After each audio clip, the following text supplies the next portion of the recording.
see the light from supernovas all the way across the cosmos. But what we're seeing isn't the explosive first flash.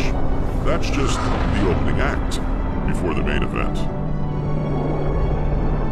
Supernova are some of the most energetic events in the universe.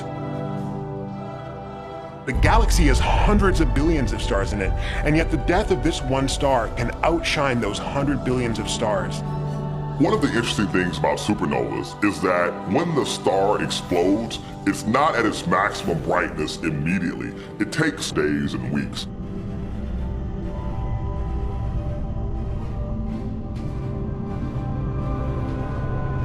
The first flash is the explosive part of a supernova, blasting tons of matter into space around the dying star.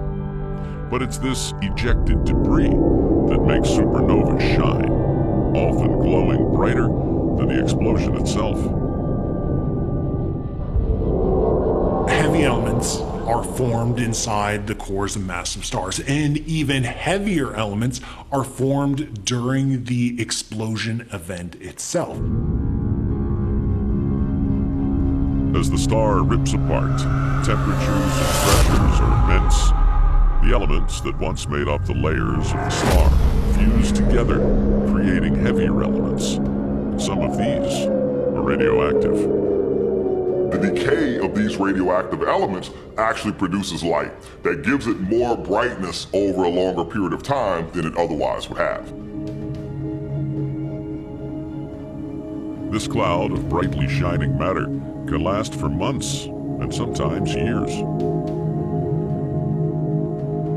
These supernova remnants light up the universe like cosmic fireworks.